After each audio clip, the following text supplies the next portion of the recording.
Hello friends, welcome to CA centre. हम discuss करने जा रहे हैं current affair analysis with statics. DCA plus statics में हम डिस्कस करते हैं वो आर्टिकल जो हमारे exam civil services prelims cum mains की पॉइंट ऑफ व्यू से इंपॉर्टेंट होता है। एग्जाम्पल मैं बताता हूँ मैं ऐसा क्यों करता हूँ, मैं इस टाइप से न्यूज का डिस्कशन क्यों करता हूँ। अभी आईएएस का पेपर हुआ है। अभी हालांकि ऑप्शनल पेपर और लैंग्वेज का पेपर बाकी है। 15, 16, 17 सितंबर को हुआ है। हम उसका एक सीरीज भी चला रहे हैं। अभी एनालिसिस किए हैं, पेपर 1, पेपर 2, पेपर 3, पेपर 4 करेंगे। पेपर 3 और 4 करेंगे। अभी आने वाले समय में हम उस क्वेश्चन के क्वेश्चन वाइज भी करेंगे। एग्जाम्पल के लिए मैं बेस्ट तरीका बताता हूँ आपके लिए कि मैं जो डिस्कस करता हूँ इस तरह से क्यों डिस्कस करता हूँ। इसके पीछे मेजर रीजन ये होता है कि अगर आप 2023 का मेंस का क्वेश्चन पेपर उठा कर देखेंगे तो जो भी जीएस पेपर 1000 का होता है, 4 पेपर होता है, ढाई ढाई 250 250 250 250 का होता है। ये टोटल 1000 का होता है। 2025 मतलब जो टोटल जो नंबर्स हैं 2025 के होते हैं इंटरव्यू के लेकर के।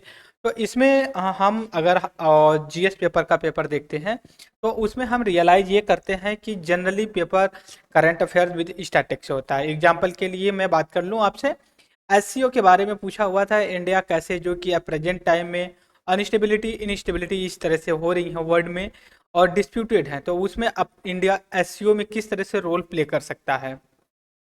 इसी के कॉन्टेक्स्ट में ये भी बात हो सकती है 2024 में एग्जाम्स में आने वाले में कि दो जो अभी ब्रिक्स में का एक्सपेंशन हुआ है, इंडिया अपने आप को कहाँ स्टैंड करता है या फिर इंडिया किस तरह से और जो कि अच्छा रोल प्ले कर सकता है। या फिर ऐसा सवाल पूछ सकता है, G20 की अभी प्रेसिडेंटशिप हुई है, इसमें यह पूछ सकता है कि इंडिया G20 में जो ग्रुप्स हैं उनमें एक अच्छा एक्टर के रूप में रोल करता है। अभी प्रेसिडेंटशिप भी जो थी 2023 की, इसमें अच्छे तरीके से जो कि इसका न्यू दिल्ली डिक्लेरेशन निकला और कोई कंट्री डिस्प्यूटेड नहीं हुई और सब लोग इस पे अपने सर्वसम्मति कंप्लीट जो कि अपनी सहमति अग्रीमेंट दिए हैं। और इंडिया कैसे इसमें अपना रोल प्ले करता है, जबकि G20 बहुत से ऐसे वर्ल्ड पावर का एक अखाड़ा भी है जिसमें हमेशा कुछ कंट्री का ये कहना होता है कि जो वेस्टर्न कंट्री हैं कहीं ना कहीं या फिर कुछ कंट्री ऐसी हैं G20 को कैप्चर करने की कोशिश कर रही हैं पॉलिटिकली। तो आप सतर्क रहिए, इसको पॉलिटिकली अड्डा मत बनने दीजिए।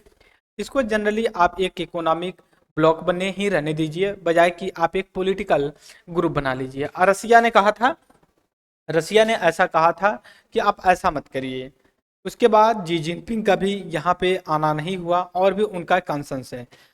जी जिनपिंग और चाइना और रसिया मिल करके ब्रिक्स के साथ एक अलग पोलर बनाने की कोशिश कर रहे हैं, लेकिन इंडिया इसी में एक हुक की तरह काम कर रहा है। आज से नहीं, इंडिपेंडेंस से लेकर के जब वर्ल्ड पूरे दो भाग में बटा हुआ था तो इंडिया भी एक थर्ड पोलर या फिर थर्ड वर्ल्ड को लेकर के आगे बढ़ा। आज भी वही कर रहा है।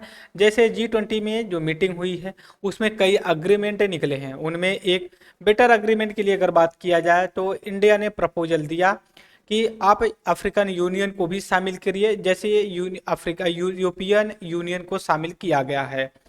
इस कॉन्टेक्स्ट में जब हम बात करते हैं तो हमें बड़े ही डायनामिक होना चाहिए, क्योंकि G20 जो ग्रुप्स है उसमें केवल ये ग्रुप्स G20 ही नहीं है, और भी ग्रुप्स हैं जो डिफरेंट डिफरेंट ब्लॉक से रिप्रेजेंट करते हैं कंट्री। जैसे ब्रिक्स की बात कर लूँ, एससीओ की बात कर लूँ मैं, G7 की बात कर लूँ मैं, या फिर आसियान के बारे में बात कर लूँ।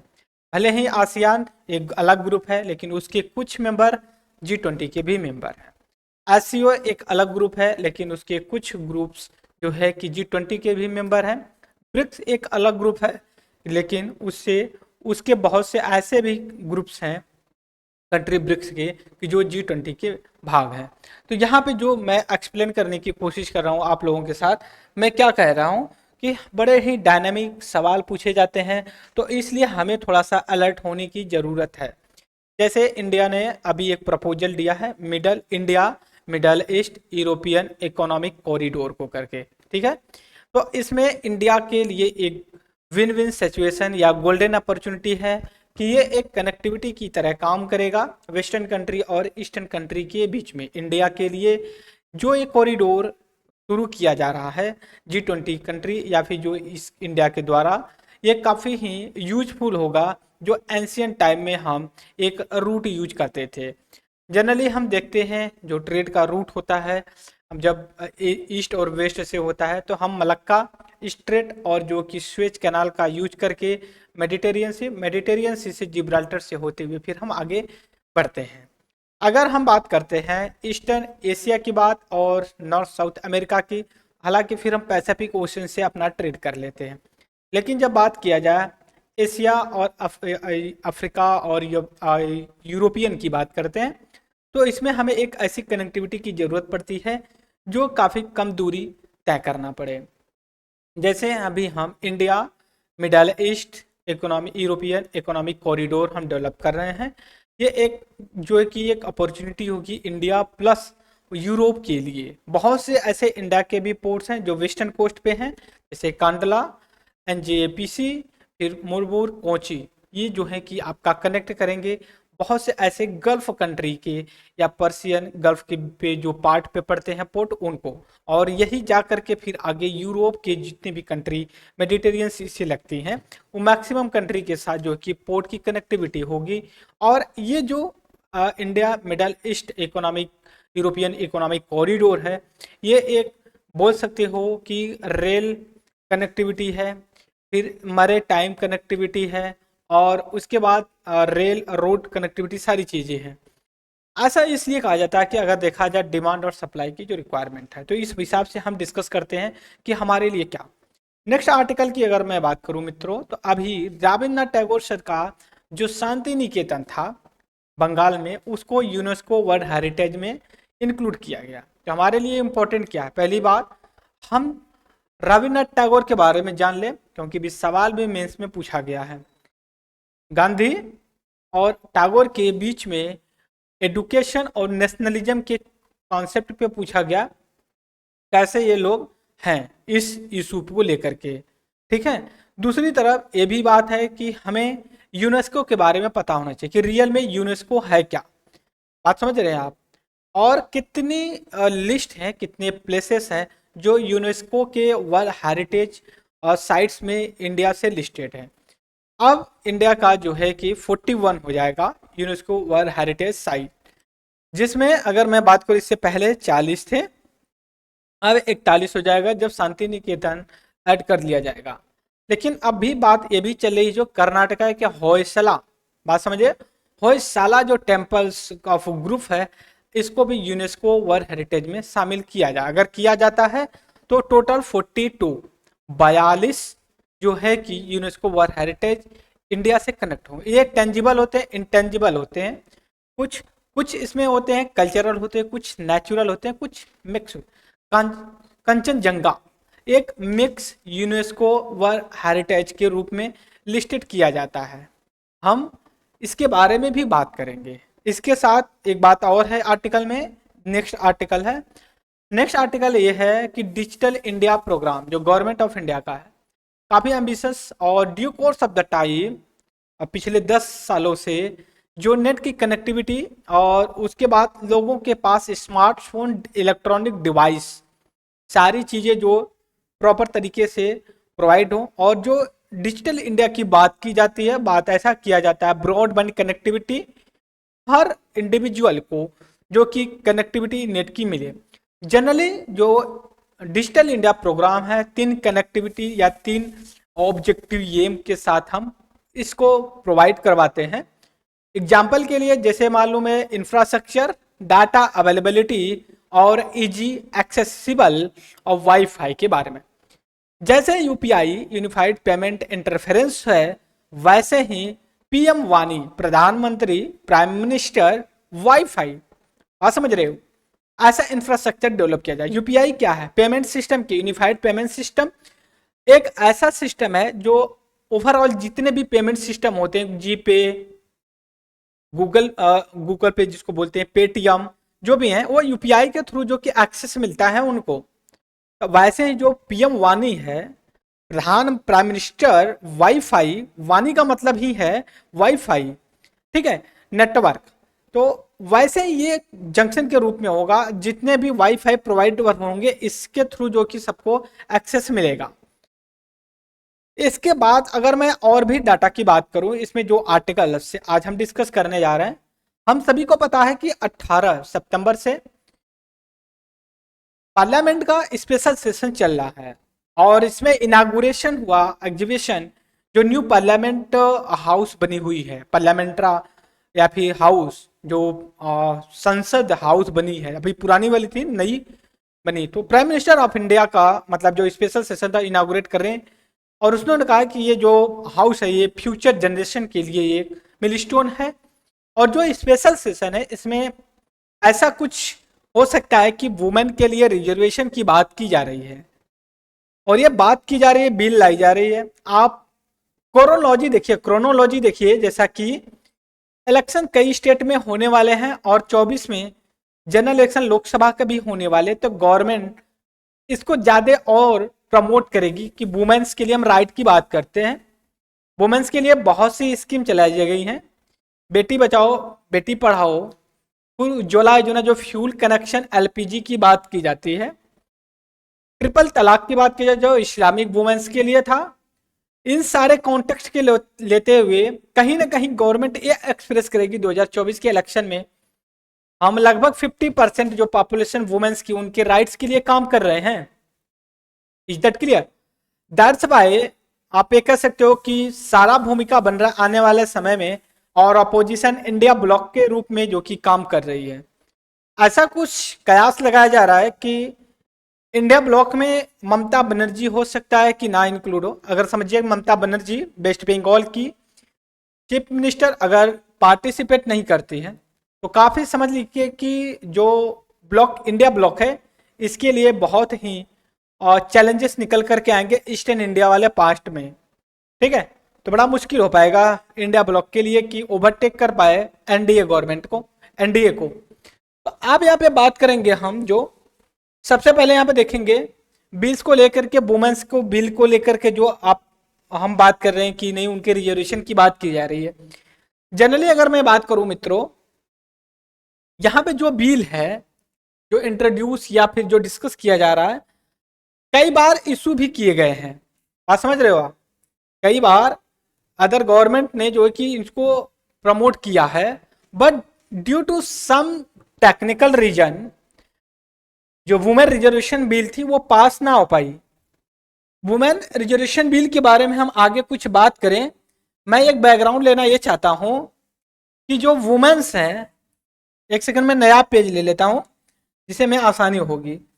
नए पेज में मैं ये डिस्कस करने की कह रहा हूं कि reservation for women, reservation for women की अगर बात करूं मैं तो केवल इनको लोकल इलेक्शन में, इसमें लोकल इलेक्शन में रिजर्वेशन का प्रावधान है, मतलब Panchayati Raj institutions and urban local body में।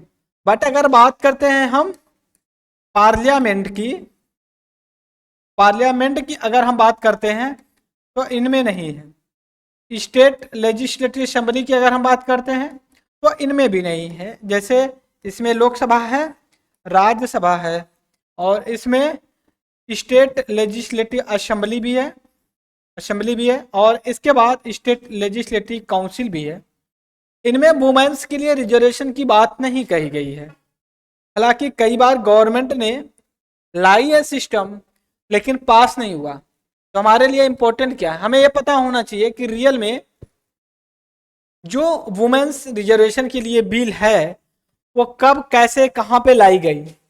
जो भी लाई गई हो, जो लास्ट अभी वुमेन इलेक्शन के लिए जो बात की जा रही है, ये एक सेकेंड अब हमें टाइम दीजिए, एक सेकेंड बात की जा रही है। इसमें कुछ जो है कि क्या बोलते हैं बिल्स का रिक्रूट मतलब कि रिव्यू करने के लिए गवर्नमेंट ऑफ इंडिया ने मतलब बोल सकते हो आप इनिशिएटिव ले रही है। जैसे मान लीजिए अगर मैं बात करूं, एक सेकंड में थोड़ा सा बैक साइड पे आता हूं, जो बात की है ठीक है। अब यहाँ पे देख सकते हो आप, ऐसा कहा जाता है कि यहाँ पे देखिए हाउस का स्पेशल सेशन चल रहा है, माइक जो कि कट डाउन कर दिया गया लीडर अपोजिशन की, और इसके बाद ये जो स्पीकर लोग हैं इनका जो है कि स्टेटमेंट आया हुआ है। जनरली कुल जो कंसेंट्रेट है ये आर्टिकल ये जनरली बात यही कर रहे हैं, वुमेन्स रिजर्वेशन बिल की बात कर रहे हैं, ठीक है। इसके बाद मैं यहाँ पे दिखा रहा हूँ आपको, जो मैं दिखाना चाह रहा था, पार्लियामेंट्री रिव्यू जो पैनल के लिए करा जाए। जो पैनल है, दो, मैं यही बताने की कोशिश कर रहा, दो कमेटी है इस्टेब्लिश की गई थी, जो previous UPA government, United UPA, ठीक है, अलायंस पार्टी थी, उनके द्वारा इस्टेब्लिश की गई थी। पहली जो थी 1996 में, और इसके बाद 2008 में की गई थी। उन्हीं को स्क्रूटनी करने के लिए गवर्नमेंट ऑफ इंडिया हो सकता है कि आगे इनिशिएटिव ले, उन्हीं के रिकमेंडेशन। जैसे जयंती नटराजन कमेटी बनाई गई थी 2008 में, गीता मुखर्जी कमेटी बनाई गई थी ये 1996 में। अब इसको जो कि असेसमेंट करेगी, जो गीता मुखर्जी कमेटी है दोस्तों, वो एग्जामिन द बिल की बात करते हैं, और इसके बाद जो जयंती नटराजन कमेटी है, ये असेस करेगी बिल को, एग्जामिन और असेस करेगी बिल को। अगर मैं यहाँ पे अगर सही गलत नहीं हूं तो दो बिल की अगर बात किया जाए, 1996 में यूपीए यहाँ पे बोल सकते हो, और इसके बाद 2008 में भी जो बिल लाई गई थी। देखिए, जो दो बिल लाई गई थी, ड्यूक मतलब ऐसा बोला जाता है कि अगर ये आगे आते हैं तो कुछ, एक सेकेंड, जो अमेंडमेंट किया जाएगा, अमेंडमेंट अगर किया जाएगा तो ये आर्टिकल 330 है, उसमें आपका 330 ए जोड़ा जाएगा और 300 जो कि ए बी जोड़ा जाएगा। इसमें कुल मिला के ये है, अगर ये बिल आती है तब आगे हम बात कर सकते हैं। फिलहाल तो इतना ही रहेगा। इसके बाद अगर हम और आगे चल के देखें कि जो भी आर्टिकल हमारे लिए इंपॉर्टेंट है, एक सेकेंड मैं यहाँ से देख लेता हूँ, ठीक है, एक सेकेंड आप हमें टाइम दे दीजिए। यहाँ पे दो आर्टिकल काफी इंपॉर्टेंट है जिसको हम डिस्कस करेंगे। पहला आर्टिकल यहाँ पे है जो कि यूनेस्को वर्ल्ड हेरिटेज में जो इंक्लूड किया गया शांति निकेतन को लेकर के। ये बात कहते हैं कि 2010 से ही ये जो कि प्रॉपर चीजें चल रही है, 150 birth anniversary of the Rabindranath Tagore sir का, और इसको विश्व भारती यूनिवर्सिटी के रूप में कन्वर्ट भी कर दिया गया। और 1901 में 1901 में जो है कि ये इस्टेब्लिश किया गया पाद भारती, और जो भारती विश्व भारती यूनिवर्सिटी 1921 में इस्टेब्लिशमेंट किया गया, एक साल के बाद जब गांधी का NCM non cooperation movement establishment किया गया। बात समझिए, गांधी और टैगोर, ये मतलब सारी चीजें एक साथ चले, इनका जो कि आइडियोलॉजिकल चीजों को लेकर के बात कर रहे हैं। इनका जो अगर मैं बात करूं, जो repeatedly dissatisfaction the idea of the nationalism have the people in not just the home but also across the world of the become the eventually. Nationalism का मतलब ये वो नहीं कहते थे कि केवल आप किसी एक पर्टिकुलर कंट्री के लिए बात करिए, आप पूरे होल वर्ल्ड की बात करिए। तो ये थी। फिर इसके बाद मैं ये जो बात करने जा रहा हूं, प्राइम मिनिस्टर यूपीए ये कह रहे हैं कि लाइक यूपीआई, मैं यूपीए बोल रहा हूं, यूपीआई यूनिफाइड पेमेंट सिस्टम और पीएम वानी, जो प्राइम मिनिस्टर वाईफाई नेटवर्क का जो बात कर रहे हैं, इसको लेकर के बात करें। अब देखिए है क्या रियल में, मैं ये बताने की अब कोशिश कर रहा हूं आप लोगों के साथ। जिस तरह से हम पेमेंट करते हैं, एक second, payment system, payment system एक जो कि आपका ऐसा सेंटर होता है जिसको हम कहते हैं यूपीआई, यूनिफाइड पेमेंट सिस्टम होता है, पेमेंट इंटरफेरेंस। तो जो ये है, जितने भी पेमेंट सिस्टम होते हैं, जैसे जी पे की बात करिए आप, या फिर पेटीएम की बात करिए, या फिर अदर किसी का, तो ये लोग इसी का रूट यूज करके पेमेंट को जो कि सेटल करते हैं। वैसे ही पीएम वानी, जो पीएम वानी की बात है, जितने भी नेटवर्क होंगे, चाहे जियो हो या अदर कोई हो, वाईफाई जो यूज करता है, ये पीएम वानी के ही थ्रू जो कि आपको सर्विस प्रोवाइड करवाएंगे। तो ये एक तरह से अगर मैं बात करूं, यहाँ पे जो कहने की कोशिश कर रहे हैं कि ये एक तरह के मेल स्टोन की तरह जो कि साबित होगी। जैसे अगर हम बात करते हैं कि डिजिटल इंडिया का, यहाँ पे देख सकते हो आप, डिजिटल इंडिया जो प्रोग्राम है उसी का एक पार्ट में आप बोल सकते हो कि जो कि इंफ्रास्ट्रक्चर कनेक्टिविटी की बात करें। लेकिन जो डिजिटल इंडिया की बात करते हैं हम, डिजिटल इंडिया के जनरली 3 पिलर्स है। पहली बात तो कनेक्टिविटी को एनहांस करना होता है, फिर उसके बाद software and service on the demand के हिसाब से सॉफ्टवेयर और सर्विस प्रोवाइड किया जाता है। इसके बाद लास्ट में जो तीसरा है, इसमें जो हमारे सिटीजन्स हैं उनको बोल सकते हो डिजिटली इंपावर किया जाए। सिटीजन्स को किस बेसिस पे, जनरली अगर बात किया जाए किस बेसिस पे, तो दोस्तों बेसिस जो होता है उनको एडुकेट किया जाए। इसके बाद अब हम चलेंगे नेक्स्ट अपने आर्टिकल पे, देख लेता हूँ कोई और आर्टिकल। बहुत ही इंपॉर्टेंट है ये आर्टिकल, बट यहाँ पे कवर कर पाना मुमकिन नहीं है। मुमकिन क्यों नहीं है मैं बता रहा हूँ। अभी देखिए G20 की, एक सेकेंड मैं थिकनेस बढ़ा लेता हूँ इसका, ठीक है। अभी जो G20 की मीटिंग हुई है हमारी, ठीक है, इंडिया प्रेसिडेंटशिप किया है किसका, 2023 का, ठीक है। तो इसके कॉन्टेक्स्ट में अगर एक सेकेंड बात करते हैं, तो इंडिया ने एक जो इनिशिएटिव लिया India middle east European economic corridor, generally इसको IMEC के रूप में देखा जा रहा। और ये जो आर्टिकल है, आर्टिकल काफी ही ऑप्टिमिस्टिक है। ऑप्टिमिस्टिक ये है कि ये एक तरह की ऐसी कनेक्टिविटी देगा जो ना केवल इंडिया के लिए बेनिफिट होगा, but rest of the world जहां पे रिक्वायरमेंट है उसके लिए बेनिफिट होगा। जैसे आप गल्फ कंट्री को लीजिए, गल्फ कंट्री के लिए होगा, फिर उसके बाद यूरोपियन जो मेडिटेरियन सी से लगते हैं उनके लिए बेनिफिट होगा, और इंडिया का जो वेस्टर्न घाट पड़ता है, जितने पोर्ट हैं वो कहीं ना कहीं एक कनेक्टिविटी प्रोवाइड करवाएंगे। Is that clear? फिर इसके बाद हम चलेंगे अपने नेक्स्ट आर्टिकल पे। यहां से मैं देखता हूं कि कोई अगर इंपॉर्टेंट आर्टिकल होगा तो हम डिस्कस कर लेंगे। ओके, ठीक है। अब देखिए इकोनॉमिक चैप्टर में आता है कोर इन्फ्लेशन की बात करते हैं। रियल में हमें पता ही होना चाहिए कि इन्फ्लेशन, पहली बात तो हमें ये पता हो इन्फ्लेशन क्या होता है। ये जो यहाँ पे दिया गया इन्फ्लेशन ये होता है प्राइस में, ठीक है, इंक्रीज होना, और इसका ही अपोजिशन डिफ्लेशन। डिफ्लेशन की अगर हम बात करते हैं प्राइस का डिक्लाइन होना होता है।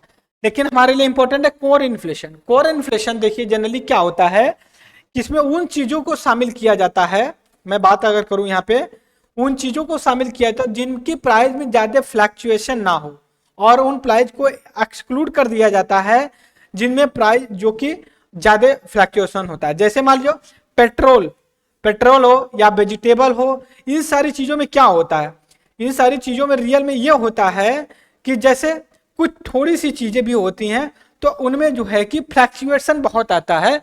अगर इनकी फ्लैक्चुएशन को हम हटा दें तब हम कैलकुलेट किए थे। तो कहने का मतलब यह है कि जब कोर इन्फ्लेशन की बात करते हैं हम, तो हमारे दिमाग में ये चलता है उन चीजों को इंक्लूड नहीं करते हैं जिनमें बहुत ज्यादा प्राइस में फ्लैक्चुएशन देखने को मिलता है। राइट, तो ये हमने डिस्कस किया। इसके बाद हम चलेंगे, देखिए जिस तरह से हर फील्ड में एक बॉस होता है, वैसे ही इंश्योरेंस फील्ड में एक बॉस होता है जिसको इरडा बोलते हैं, ठीक है, insurance regulatory development authority of India होता है। इसने एक तरह के एप्लीकेशन यूज करा जिसे बीमा सुगम की बात करता है। इसके बाद हम चलेंगे अपने नेक्स्ट पे, बात करते हैं IBC। रियल में IBC क्या, इंसॉल्वेंसी बैंकक्रप्ट करेंसी, ठीक है, इंसॉल्वेंसी बैंकक्रप्ट करेंसी। इसका काम क्या है रियल में, IBC का मतलब एक समझ लिए, जैसे मान लीजिए कि ये बैंक है, विजय माल्या को लोन दे दिया, ठीक है, विजय माल्या को लोन दिया और विजय माल्या जो कि नहीं लौटाए, तो ये क्या करेगा, विजय माल्या की जो प्रॉपर्टी है उसको जब्त करेगी और उसको सेल करके इंश्योर करेगी, रियल में क्या है फिर उसको रिकवरी करेगी। तो ये हमने डिस्कस किया कि आज के इंपॉर्टेंस क्या थे हमारे आर्टिकल में। राइट, तो और भी जो इंपॉर्टेंट इन डेप्थ में हम डिस्कस करेंगे, to the point in depth big news में। तो इस लेक्चर में फ्रेंड्स इतना ही रहेगा। तब तक के लिए आप thank you very much discussion. जय हिंद, जय भारत।